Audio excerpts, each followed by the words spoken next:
So these are our double angle identities, our formulas. So sine of 2x is sine x cosine x, cosine x sine x, or you could just say 2 sine x cosine x, putting it together. And where did that come from?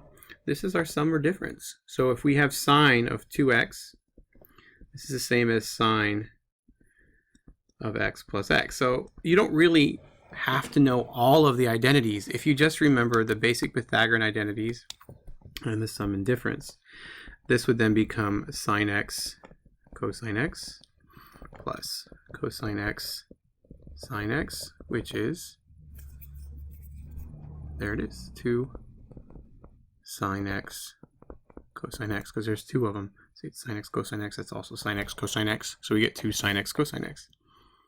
And so if we do cosine of 2x the same way, we end up with cosine squared x and sine squared x. And then you can use Pythagorean identities, and we can replace cosine squared with 1 minus sine squared, giving us this, or we can replace sine squared with 1 minus cosine squared, and we end up with 2 cosine squared x minus 1. So all of these are just from the sum or difference. So if you forget them, you can create them. Okay, so one of the things we're going to be doing is finding sine of 2 theta, cosine 2 theta, and tangent 2 theta. So it starts out just like before. We say that this is in quadrant 1. So we draw our triangle and we put theta, and sine is 1 over 3. And so a squared plus 1 squared equals 3 squared minus 1. A squared equals 8. So a equals 2 radical 2.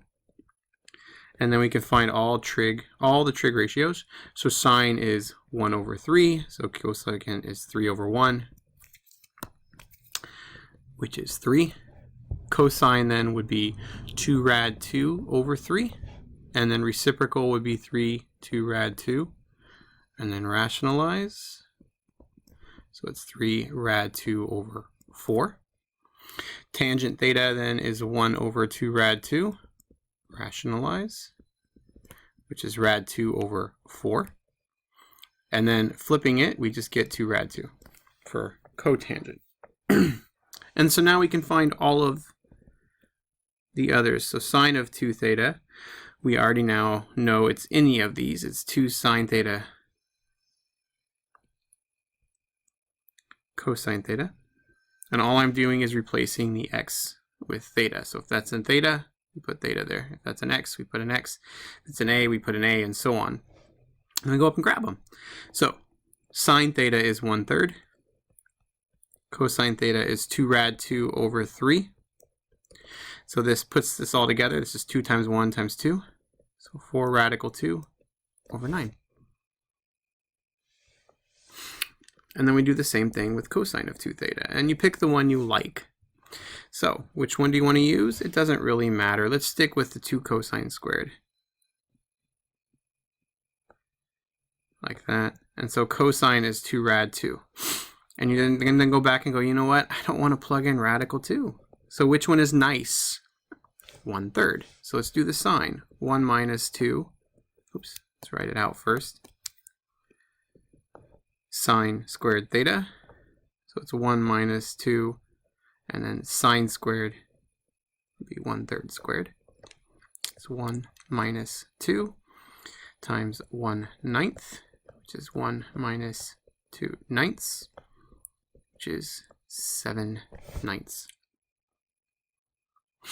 And then if you're a little paranoid, you can go, well, I'm going to try it again just to make sure I did this right. And I'm going to pick a different one. Why don't we do cosine squared theta minus sine squared theta and see what we get. So we end up with 2 radical 2 over 3 squared. See, the square still works very nicely here because it will cancel our radical. So this would be 4, 2, and 9. So 4 times 2 is 8 over 9 minus 1 over 9, which is, see, same thing. It doesn't matter which one you use, they're all the same. We already proved they're the same. It just comes from the sum and difference as we move along. So now tangent. And this becomes 2 tangent over 1 minus tangent squared theta. And you remember the sum and difference here. This is just tangent theta tangent A, tangent B added, but they're both the same x, so we get two of them. This is just tangent x plus tangent x. So that's just 2 tangent x. And this would have been tangent x times tangent x. So it's squared. So it's still our sum and difference. It's just this is tangent of x plus x. Okay, so tangent was rad 2 over 4.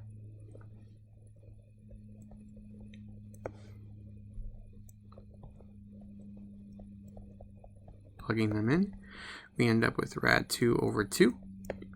1 minus 2 over 16. A little simplifying. 8. So let's verify that. The 2 cancels with the 4. This would give us positive. It gives us 2. The square just cancels the radical. And 4 squared is 16. Simplify, we get 1/8.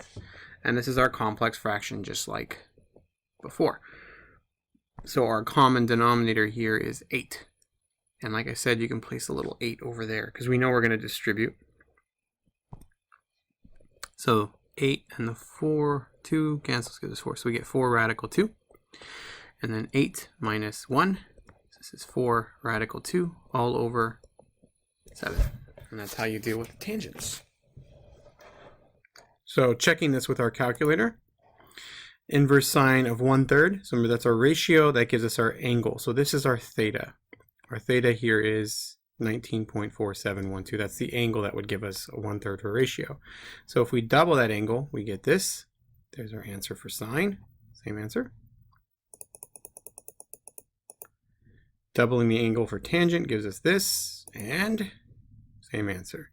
So just double that angle that you get for the inverse sine, plug it in. So again, inverse sine of 1/3, doubled, checks perfectly. All right, let's try this again. This is a typo. It should say cosine theta, not 2 theta.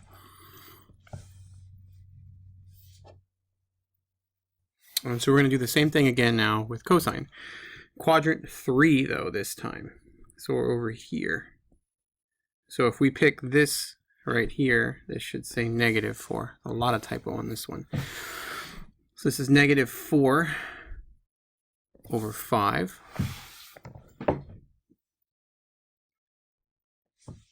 And so doing a little quick solve, we already know it's a 3, 4, 5. So we can figure that out. Since we're in quadrant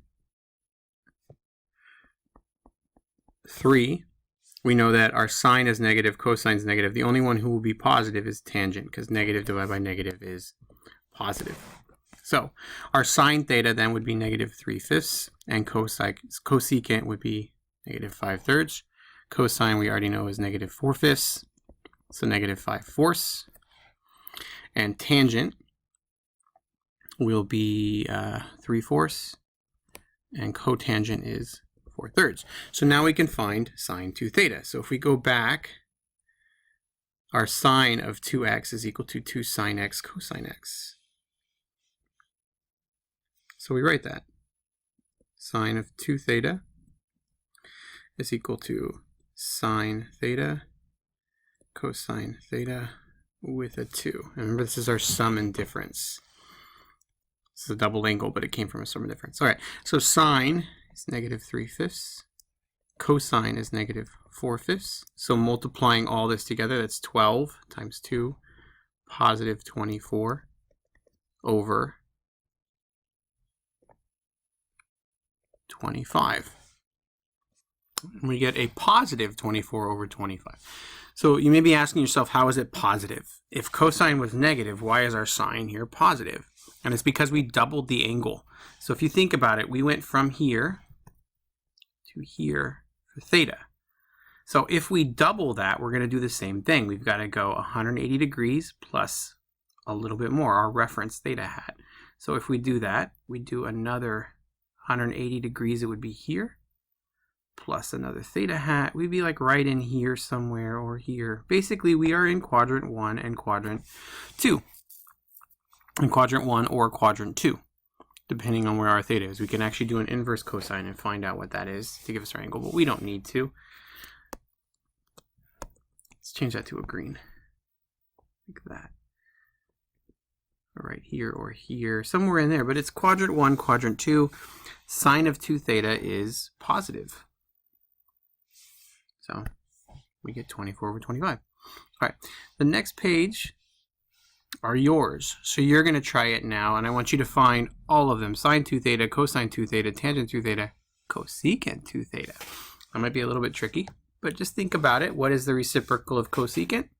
It's sine. So it's just whatever you got for sine of 2 theta. I'm not going to finish it.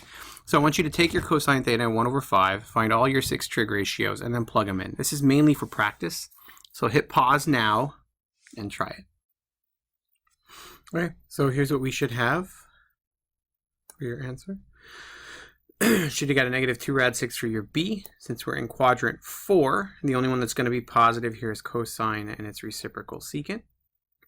So we get these for our 6 trig ratios. And then plugging them in, sine of 2 theta would become this. Cosine is this. So on.